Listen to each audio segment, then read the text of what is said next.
Hello everyone, welcome back to the channel. Daniel McGuire here, and in today's video I think I'm going to address something that I've even struggled with kind of in this job search, entry level, post-graduation, is what to have an expectation for a reasonable entry level civil engineering salary, whether that be between the private sector or the public sector. So be sure you stick around to hear all the information. Be sure you like the video, subscribe to the channel. Again, if you have any questions, be sure you leave them at the comment section, and let's get to it.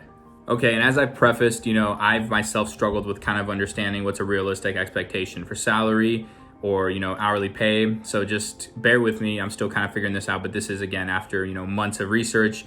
A lot of my friends maybe have accepted positions. So describing and kind of, understanding what they've kind of gone through to have a reasonable explanation. And again, put it out there. I think that's really, my main focus for this channel is really provide the information that, I myself have really tried to look for and haven't really found that concrete of evidence for. So with that, there's usually two camps that you could fall into. One of them is the hourly rate versus a salary.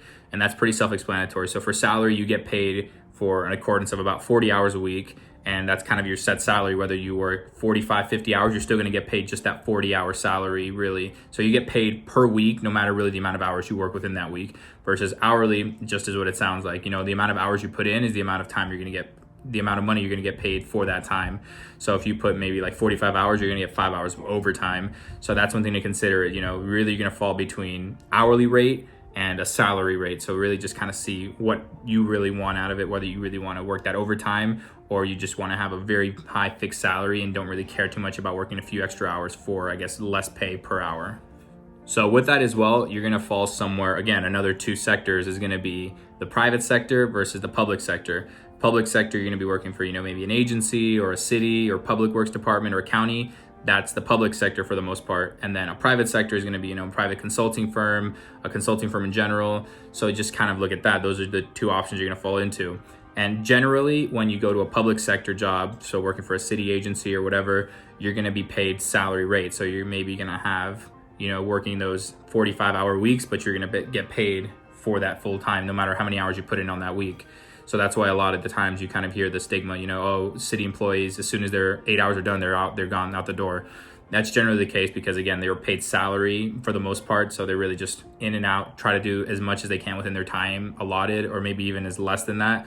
So then they go forth. And then private sector, you are working for people. So it's really just going to come down to how long it's going to take you to complete a certain task. That's how much time you're really going to put in. Some weeks you may be putting in 50, 60 hours. Other weeks you may be barely putting in the 40. So those are the two camps that you're going to fall into. So now going into specifics for hourly and salary rates. If you do go to a public agency, your salary is going to be substantially higher than it would be for a private firm. Now, I've heard some public agencies starting you off for civil engineering in their public works department or for county to be somewhere between 70 to maybe 85. I think the highest I heard was 87,000 starting, and that's including all their benefits and everything that's included with that. So it's substantially higher. I would say it's about 20% higher than what you would get out of a private sector firm job. So public agencies are incentivizing going there because they're going to pay you a lot more out straight out of your degree. They're going to pay you a lot higher rates, and they're going to just kind of try and bring you in. Now, when you get to the private sector, you should expect somewhere about maybe 30 to maybe 35 an hour if you're lucky, which breaks down to around 62,000, 65,000, maybe 70,000 a year, 60,000 a year. It's going to break down at that based on, 2,000 hours at 40 hours a week for 50 weeks, maybe a little bit slightly higher than that. That's really good. It's going to break down to. So you have to consider that it's going to be less, but I guess you are given that incentive, of having to work overtime where, where you're going to be compensated slightly more. So the difference with those two is a public agency will generally start you out a lot higher with better benefits and kind of, they really incentivize you because it's going to be a higher pay versus a private sector is going to be a lot lower. But then at some point later on in the career, your public sector pay isn't going to increase too substantially, whereas your private sector pay could increase more exponentially than what you are expecting, where it's not necessarily based on the amount of time you put in, but your experience as well. So that's one thing to really consider is your pay for your private sector job is going to move really, really fast and kind of a lot quicker than a public sector job that's really going to remain stagnant, but you are getting paid a lot higher initially. So it really evens out towards the end. It's just kind of what you want out of your career, whether you want to just kind of put forth your best effort for a private sector and really work there and then really get that private knowledge experience. Or, you want to go to a public agency where, you're going to put in a little bit less work, potentially, not necessarily less working time, but a lot of the times the cities and counties are a little bit slower because they don't really have incentive to push things out as quick as they can. A private sector needs to kind of push things out and move as fast as they possibly can because they need to make the most amount of money in the back end. Again, public agencies can move a little slower because they don't really have any incentive to move fast. They kind of just work at their pace. So one thing to consider is going to be, private sector versus public sector. So with that, you also are going to have to consider, public sector, you're using the public's money. Your taxpayers are paying for your salary and what you're going to expect to get out of it. So a lot of the amenities are very cutthroat and they're very kind of flesh and bone. So you're not going to necessarily have these grandiose parties or these get-togethers, corporate sponsored events, because again, it's the taxpayers' dollars. So you're going to have to expect a lot less because your salary is already so high. Versus private sector, you may have more company sponsored events. You may have more company culture kind of promoting events.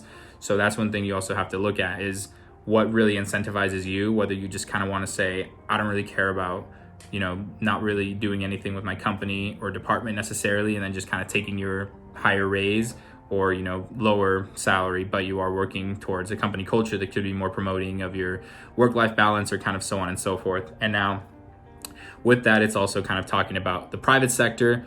Again, you do get overtime, but there's also other incentives, maybe like you could get a bonus if the project you were working on had a net return or something similar to that. You're going to get a bonus for that. And then private firms, you also, if you are working with a publicly traded company, you're going to get incentives to have a stock option. Whereas public firms, naturally, you're not going to have any of those incentives or bonuses. You could have a bonus, but it wouldn't be, substantially of any substantial amount. So that's another thing to consider when you are looking at private versus public firms. So really one of the last things that I really wanted to touch on that is very rarely discussed, especially in school or maybe when you're going through contract negotiations, is going to be other benefits such as, 401k matching, how much they match with that, as well as benefits in general like health insurance, dental, vision, a lot of the things that you don't really have in the forefront, especially for an entry-level position in your early 20s, maybe late 20s. You really just kind of like, I just want the salary, forget everything else. I don't really care.